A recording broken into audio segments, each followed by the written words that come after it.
Começa agora um programa que traz tudo sobre o livro mais lido em todos os tempos. Apresentamos O Som do Livro.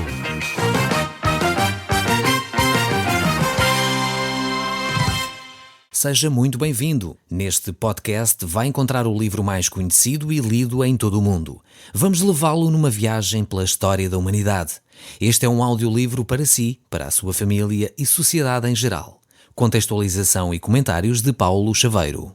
O homem tenta viver a sua vida tirando o máximo de proveito de tudo aquilo que o rodeia.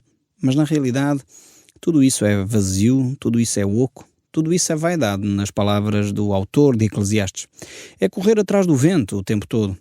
E no fundo é estes pensamentos que Salomão deixa escritos aqui neste livro de Eclesiastes. Se nós queremos entender o pensamento de alguém sem Deus, devemos ler este livro de Eclesiastes para perceber qual o raciocínio, qual a perspectiva de vida que alguém tem quando não vê Deus estar presente na história, quando não vê Deus a influenciar e a agir na nossa vida. Então o livro de Eclesiastes está escrito nesta perspectiva e é nessa perspectiva que nós vamos continuar a comentar aqui os nossos textos bíblicos. Por isso não se surpreenda se ouvir aqui da Bíblia frases bastante fortes até que nos chocam de alguma forma. Mas este é o pensamento de alguém que não tem Deus. Eu creio que uma das formas que tem sido utilizada e mal utilizada para interpretar estes textos bíblicos é que muitas vezes olhamos e pensamos, bem, isto é a Bíblia, logo é a palavra de Deus, logo tenho que tirar um ensino positivo destas frases aqui. Mas eu creio que isso é uma má interpretação. Nós precisamos de entender o contexto do livro.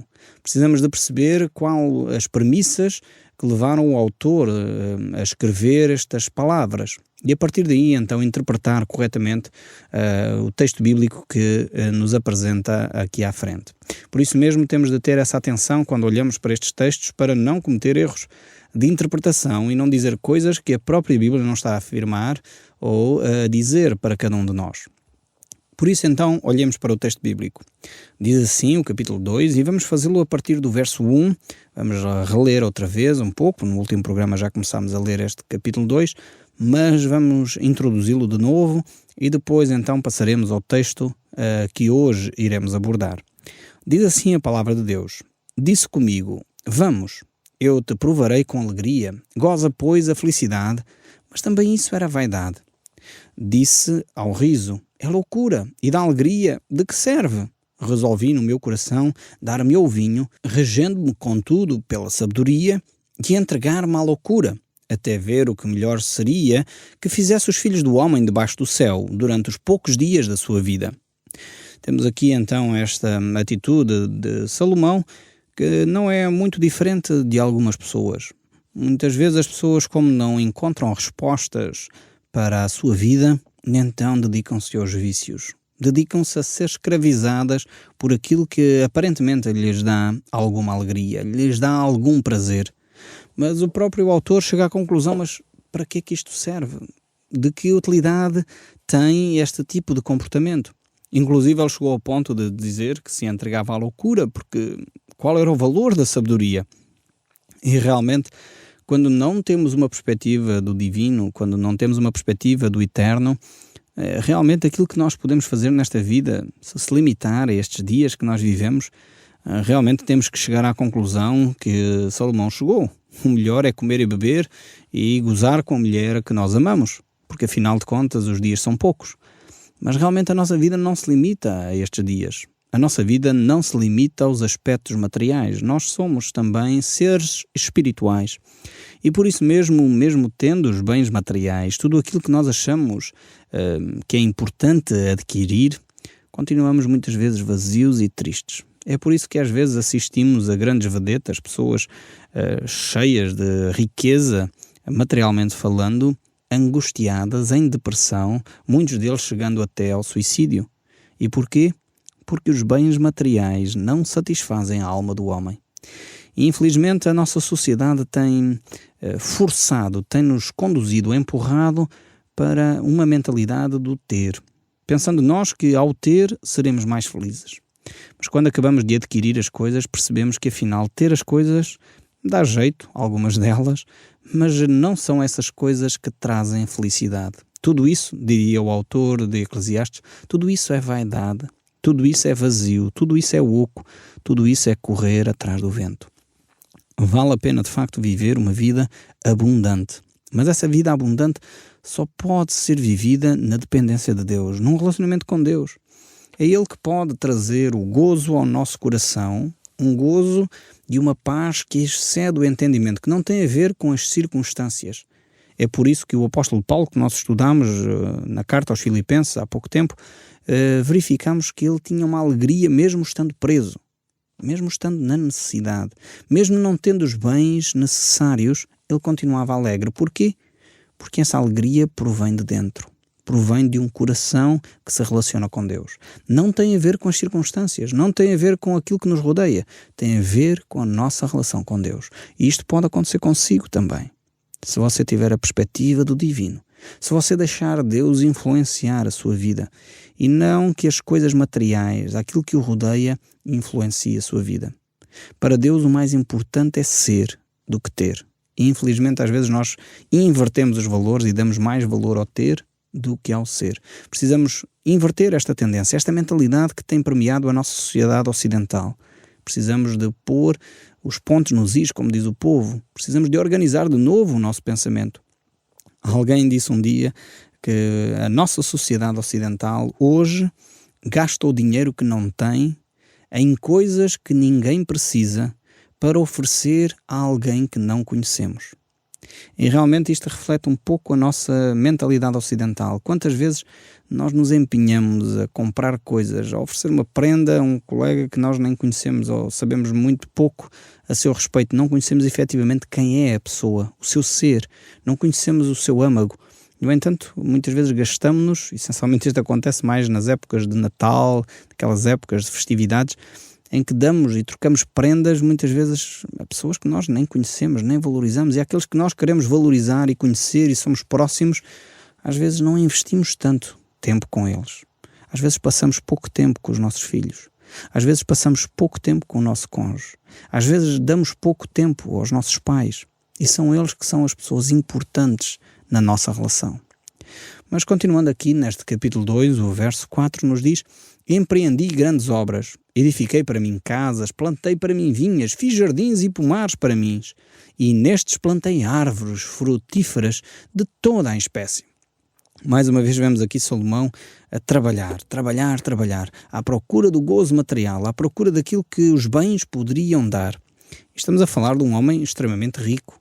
Salomão, provavelmente na sua época, foi um dos mais ricos do mundo. E vemos aqui que ele investiu a sua riqueza em algumas coisas que eram importantes, jardins, árvores frutíferas, enfim, coisas que eram importantes, casas, edifícios, são coisas que fazem falta numa sociedade. Mas isso não é tudo. E ele diz ainda no verso 6, fiz para mim grandes açudes para regar com eles os bosques, em que reverdeciam as árvores.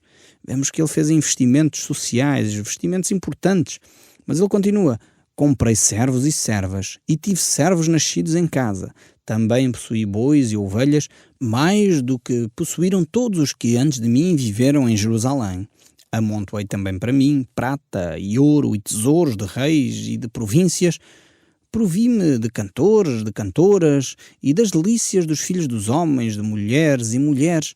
Engrandeci-me e sobrepujei a todos os que viviam antes de mim em Jerusalém. Perseverou também comigo a minha sabedoria.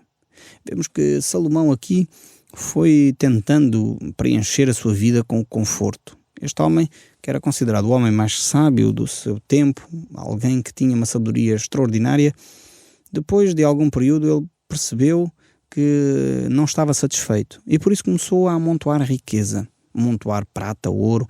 Vemos que ele foi procurando nas coisas materiais satisfazer o seu coração. Mas realmente os bens materiais não trazem satisfação. O dinheiro faz falta, como é óbvio, todos nós sabemos disso. Não estamos a fazer um apelo ao não dinheiro, digamos assim. Estamos a fazer um apelo à não corrida aos bens materiais. É fundamental percebermos que o ter não substitui o ser. Ser é mais importante do que ter. E não é o ter que valoriza o ser. Temos de ter estas ideias muito bem arrumadas no nosso coração. Senão vamos andar atrás da última geração de telemóveis, e é gritante no nosso país, um país com tantas carências, ser o país da Europa com mais telemóveis per capita. Isto faz-me uma confusão, desculpem eu ser tão franco convosco, mas faz-me uma confusão tremenda esta ideia. Ver que no nosso país com tantas carências, as pessoas buscam o ter e o ter e o ter. E depois procuram as aparências, e o carro que não podem pagar, e a casa que não podem pagar, e os créditos que fazem uns atrás de outros e vão se endividando. E este é o problema do nosso país. E Salomão, pelos vistos, estava no mesmo caminho. Ele não só amontoou prata e ouro, mas percebeu que isso não produzia satisfação nenhuma, mas ele tentou também os prazeres da vida. E aqui estamos a falar da sua perversidade, neste caso, Salomão caiu aí na sua perversidade sexual, onde ele teve várias e várias mulheres. E esta foi a razão da queda de Salomão. De facto, ele deixou de lado os princípios de Deus, deixou de lado a integridade, deixou de lado o valor que o ser humano tem em si mesmo. E por isso mesmo ele foi adquirindo mulheres, foi adquirindo bens, pensando que nessas coisas havia satisfação, e podíamos dizer que este foi o princípio do fim de Salomão. Ele, no final da sua vida, acabou de uma forma tremenda. Foi quando ele tomou também consciência de que estava tão longe de Deus que necessitava voltar para Deus. E é isso que nós vamos ver no final deste livro de Eclesiastes. Depois de todas as experiências que ele realizou nessa sua caminhada, nessa sua busca do prazer, ele percebeu que, afinal de contas, o que é importante é temer a Deus. O que é importante é obedecer aos mandamentos de Deus. Mas ele continua aqui no verso 10 deste capítulo 2 a dizer: tudo quanto desejaram os meus olhos não lhes neguei, nem privei o coração de alegria alguma, pois eu me alegrava com todas as minhas fadigas, e isso era a recompensa de todas elas. Podemos dizer que realmente, se alguém experimentou todas as coisas, foi Salomão. Ele tinha não só os recursos materiais como humanos para poder realizar tudo aquilo que estava no seu coração. E ele o fez. E infelizmente, quando o homem não domina o seu coração, não se limita a si próprio, não cria os seus próprios limites, a sua desgraça é iminente. E nós vemos com uma criança. Não precisamos ser grandes cientistas ou grandes eruditos para perceber isto. Se nós dermos a uma criança tudo aquilo que ela quer, nós vamos produzir o quê? Exatamente, vamos produzir um menino mimado. E ai de nós quando tentarmos impedir que aquele menino mimado deixe de ter aquilo que ele quer. Faz uma birra. O mais triste ainda é ver que há adultos a fazer birras. E verificamos hoje alguns dos nossos líderes no nosso país que, se não concretizam aquilo que está no seu coração, fazem uma birra e boicotam aquilo que está a ser feito para benefício da comunidade, boicotam o trabalho que está a ser realizado em benefício da comunidade, porque no fundo estão a fazer birras pessoais porque não lhes deram a chupeta, não lhes deram o chupa-chupa, não lhes deram aquilo que eles queriam. E se é triste ver uma criança a fazer birra, é muito mais triste ver um líder a fazer birra. Precisamos, de facto, ensinar aos nossos filhos a autodisciplina, o domínio próprio, o não dar espaço a realizar tudo aquilo que está no nosso coração. E isso é algo que nós devemos fazer a nós próprios, para podermos realmente ser pessoas saudáveis. O restringir a nossa liberdade não é prejudicial. O restringir a nossa liberdade é benéfico, porque assim vamos manter sempre o respeito pelo outro. E isso é fundamental para uma vida em sociedade. Mas o texto bíblico ainda prossegue a dizer: considerei todas as obras que fizeram as minhas mãos, como também o trabalho que eu me afadiguei, como havia dito. E eis que tudo era vaidade e correr atrás do vento, e nenhum proveito havia debaixo do sol. Cá temos então a perspectiva do homem sem Deus. De facto, trabalhar sem perceber a eternidade é vazio, é oco, é correr atrás do vento. Não serve para nada. Para que é que vamos nos afadigar, a cansar, a trabalhar para quê? Se de facto não temos uma perspectiva de que o nosso serviço é serviço a Deus, do que o dar um copo a alguém que tem sede é servir a Deus, do que alguém que trabalha num escritório deve fazê-lo como para o Senhor e não para o homem. Quando nós não temos esta perspectiva do eterno naquilo que fazemos, realmente é vazio, é oco, é correr atrás do vento. Então, você, quando lava a louça lá em casa, falo para quem? Falo simplesmente para a louça estar limpa? Isso é bom. Mas como diria Salomão, é oco, é vazio, não serve para nada. Vale a pena se você lavar a louça na perspectiva do eterno e perceber que até lavar a louça, varrer o chão, pode fazê-lo como para o Senhor e não para os homens. Isto ensina-nos o apóstolo Paulo nas suas cartas, dizendo que o nosso trabalho não deve ser vão quando é feito no Senhor. E Deus vai dar recompensa por aquilo que realizamos. É por isso que Jesus Cristo, ao falar com os seus discípulos, ele contou uma parábola muito engraçada. Ele falava acerca daqueles que estavam a servir e que chegaram então à presença do grande rei, e o grande rei estava-lhes a recompensar, dizendo: quando me deste um copo de água, então por isso eu estou-te a recompensar. Eu estou-te a recompensar quando tu me viste nu e me vestiste, quando me viste na prisão e foste-me ver, quando me viste em necessidade e acudiste-me. E esses servos disseram: mas Senhor, quando é que nós te vimos assim? E então esse grande Senhor disse: quando fizeste a um destes pequeninos, a mim me fizestes. Então esta é uma lição tremenda. Quando nós estamos a fazer alguma coisa a outras pessoas, se temos esta perspectiva da eternidade, é como se estivéssemos a fazer ao próprio Deus. E a Bíblia promete que nós receberemos recompensa. E isto faz uma diferença tremenda na forma como nós trabalhamos, na forma como nos aplicamos no serviço. Então eu já não trabalho mais para o patrão, eu trabalho para Deus. Então se o patrão está a ver ou não está a ver, não faz diferença nenhuma, porque eu vou continuar a ser um ótimo profissional, porque eu estou a trabalhar para Deus que sempre vê. Isto faz uma grande diferença. Eu sei que há algumas pessoas que estão a ouvir o nosso programa enquanto estão a trabalhar.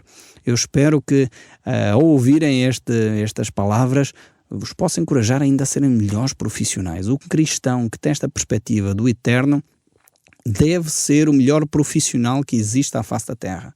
Deve ser aquele que serve ao seu patrão como ao Senhor. Por isso vai fazê-lo com toda a excelência, vai fazê-lo com todo o cuidado, vai fazê-lo o melhor que pode e que sabe, quando o patrão ou o chefe está a ver, ou mesmo quando o patrão não está a ver. Portanto, um cristão não tem espaço para a preguiça. Um cristão, e preguiça não é virtude cristã, atenção. Alguns pegam em textos bíblicos, são malandros, e pegam em textos bíblicos dizendo: bem, temos que descansar no Senhor, temos que nos aquietar e saber que Deus é Deus. Pois, isso é verdade, é bíblico, mas isso é para não andarmos ansiosos. Agora temos que trabalhar, e o apóstolo Paulo diz: aquele que não trabalha, não coma. Então, se você quer não trabalhar, então começa desde já a fazer uma dieta séria, porque esta é a recomendação bíblica. Mas vale a pena trabalhar na perspectiva do eterno. Vale a pena trabalhar na perspectiva de Deus, porque quando o fazemos para Deus e não para os homens, então a recompensa é garantida. E não é só o salário no final do mês. É uma recompensa eterna, que durará para sempre. O verso 12 ainda prossegue, e é um verso interessante, e diz: então passei a considerar a sabedoria e a loucura e a estultícia, que fará o homem que seguir o rei, o mesmo que outros já fizeram. Então vi que a sabedoria é mais proveitosa do que a estultícia, quando a luz traz mais proveito do que as trevas. Vemos aqui que, de facto, agora Salomão começa a tirar algumas conclusões. Ele começa a perceber que, apesar de ter esquadrinhado a estultícia, ou a estupidez, desculpem a expressão, mas é esta expressão portuguesa que nós entendemos bem, quando ele começa a esquadrinhar, ele percebe que, afinal, mais vale caminhar na sabedoria. Porque realmente a parvoíce, a estupidez são sinónimos de estultícia, são coisas que não trazem bons frutos para ninguém. O verso 14 a 17, vamos ler estes textos seguidos para compreender melhor, dizem ainda assim: os olhos do sábio estão na sua cabeça, como o estulto anda em trevas, contudo entendi que o mesmo lhe sucede a ambos. Pelo que disse eu comigo: como acontece ao estulto, assim também sucede a mim. Porque, pois, busquei eu mais a sabedoria. Então disse a mim mesmo que tudo isso é vaidade.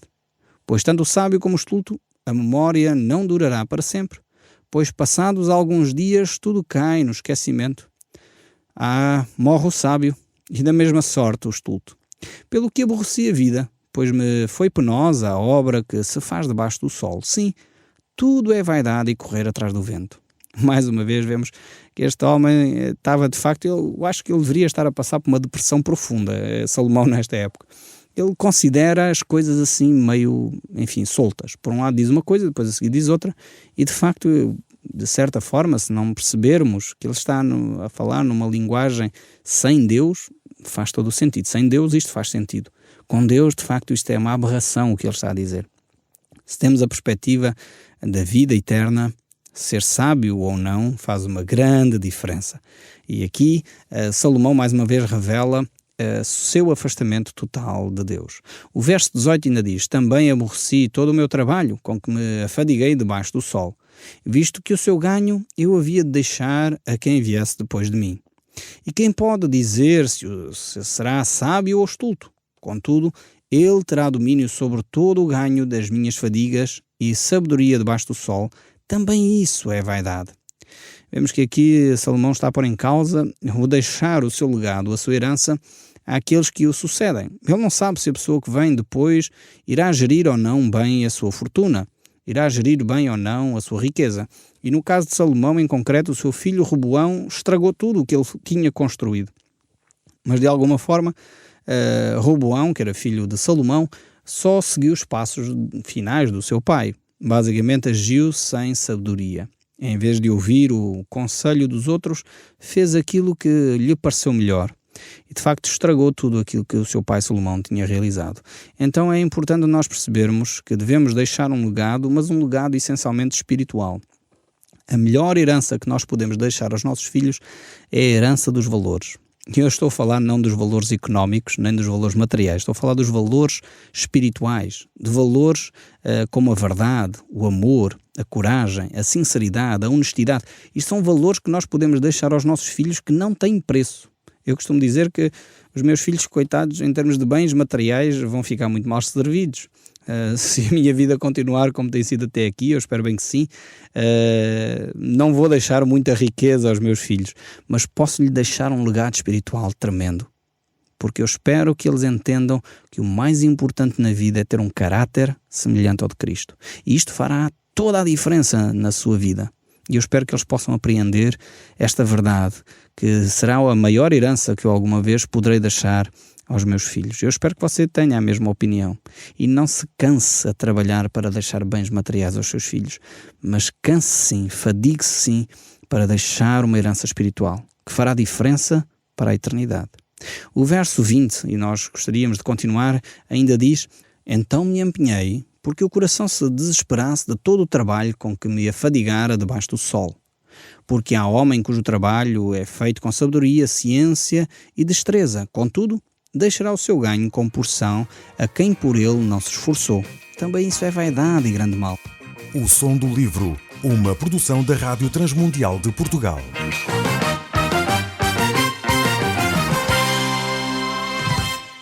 RTM. Conhece todos os nossos programas em rtmportugal.org. Uma produção da Rádio Transmundial de Portugal.